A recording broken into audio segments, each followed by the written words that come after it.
Dragon du jour, bonjour, dragon du soir, bonsoir, dragon du Japon, konnichiwa, c'est GG Dragon et aujourd'hui on est là pour une vidéo un petit peu spéciale. On est là pour le PMA de Darling in the Franxx. Alors, cet animé est sorti au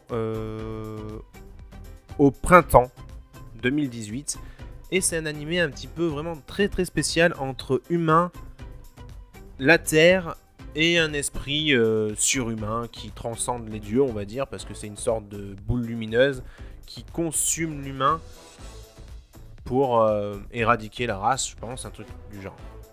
Et on suit les deux personnages très particuliers qui sont une extraterrestre, donc une copie de la reine des extraterrestres, et un humain qui s'appelle numéro 16, tout simplement.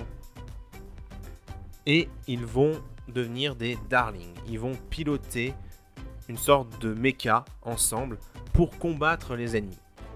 Et ils vont soit réussir, soit ne pas réussir. Et ça, vous le verrez si vous regardez l'animé. Mais par contre, je vous dis un truc, c'est que cet animé, je l'ai trouvé vraiment magnifique. Il y a de la romance, il y a des mechas, il y a des combats, vraiment épiques, des gros combats où tu balances tout ce que tu as et jusqu'à ce que tu sois soit blessé, soit dans les pommes, soit complètement HS, voilà, tout simplement. Et il y a des sortes de villes en dôme qui se promènent sur la Terre parce que les enfants en fait ils ne peuvent pas sortir de ce dôme, tout simplement. Et tu as comme des présidents, on va dire, 3 ou 4 personnes qui sont au-dessus de tout le monde et qui donnent les ordres, qu'ils appellent les parents. Donc voilà, à peu près l'histoire qui est basée sur cet animé. Mais il n'y a pas que ça. Il y a un opening qui déchire complètement et un ending aussi bon que l'opening. Et là, je dis ça parce que j'ai regardé chaque épisode 24 ou 25 minutes à fond. Ça veut dire que je l'ai regardé du début jusqu'à la fin et j'ai été vraiment hypé de ouf. Ça a été, je pense, un de mes coups de cœur du printemps 2018 en animé. Donc maintenant, on va parler un petit peu du graphisme de cet animé avec les mechas qui sont à la fois des mechas mais aussi humanoïdes parce qu'ils prennent un visage quand il y a deux personnes à l'intérieur, la fille qui se fait conduire par le garçon par une sorte de joystick en fait qui est dans le dos de la fille pour combattre. Alors c'est très spécial comme animé parce que il y a des moments un petit peu on va dire chauds pendant les combats parce qu'on voit vraiment les corps avec des tenues un peu moulantes. Donc je sais pas, c'est pas interdit au moins de 18 ou quoi que ce soit, c'est vraiment pour tout le monde. Mais je pense qu'il y aurait peut-être une limite d'âge à mettre sur, moins de 14 ans, moins de 12 ans, éviter. Voilà, tout simplement. Donc là, il y a des boobies, forcément, il y a de l'amour, c'est vraiment quelque chose pour moi, c'est un peu action, un peu aventure et un peu également romance et drame. Parce que oui, il y a du drame, il y en a qui oublient, il y en a qui disparaissent, il y en a qui reviennent, enfin c'est très spécial comme animé, mais moi j'ai bien aimé.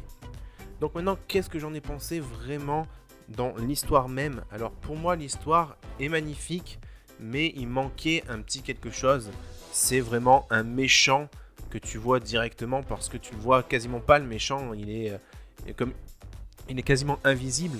C'est juste au départ humain contre bête parce que la Terre veut récupérer la Terre et les humains veulent garder la Terre pour eux. Mais voilà, c'est un combat entre la reine qui a un clone et le clone contre la reine. Donc est-ce que c'est vraiment un combat qu'on peut appeler épique? Je dirais pas forcément parce qu'en fait ils vont finir par s'allier contre un même ennemi. Donc voilà, c'est un peu compliqué d'apprécier, j'ai envie de dire, l'histoire, mais tu t'attaches tellement au personnage que tu y arrives quand même. C'est vraiment un de mes animés préférés, comme j'ai dit, du printemps 2018, et pour moi, il vaut le coup d'être regardé. Donc voilà pourquoi je fais le PMA directement après ceci, après l'avoir vu. Donc, par contre, ce que je trouve dommage dans l'animé, c'est qu'il y ait que, à la base, au début, je crois qu'il n'y a que 3 mechas et qu'un quatrième arrive parce que 16 et 02, qui sont les héros principaux de l'histoire, se mettent ensemble pour combattre eux aussi. Et ils ont le plus puissant en fait. Ils ont l'ultime humanoïde, on va dire, mecha humanoïde. Mais au départ, en fait, ils veulent pas que le numéro 16 combatte avec 02 parce que 02 a la tendance de tuer ses partenaires. Mais malheureusement, Hiro, donc numéro 16, lui, ça lui fait rien. Il continue à combattre avec elle même après le premier combat, le deuxième combat, et au bout de 3 dans il meurt, mais il est encore en vie. Donc c'est très dur de voir un peu ce qui va se passer, s'il va mourir, si elle va le consumer, si elle va le manger, parce que c'est une sorte de vampire qui consomme la vie de la personne. Mais au bout du compte, pas du tout. Il finit par transcender son humanité. Voilà, je dirais pas plus. Allez voir, vous allez voir, c'est vraiment très spécial. Et c'est plutôt épatant et magnifique à la fois, tout simplement. Si je devais lui donner une note, alors pareil, je ne lui mettrais pas 10 sur 10, mais il mérite vraiment un 9,5 sur 10. Voilà, pour moi, c'est pas l'excellence, mais il fait partie des mangas excellents de cette année 2018. Voilà. J'espère que cette vidéo vous aura plu. N'hésitez pas à liker, commenter et partager la vidéo. Et à vous abonner à ma chaîne YouTube, Facebook et Twitter, tout dans la description de la vidéo. Et évidemment, mettez en commentaire ce que vous, si vous l'avez vu, avez pensé de cet animé là. Moi je vous dis tout simplement à la prochaine tout le monde. Jana.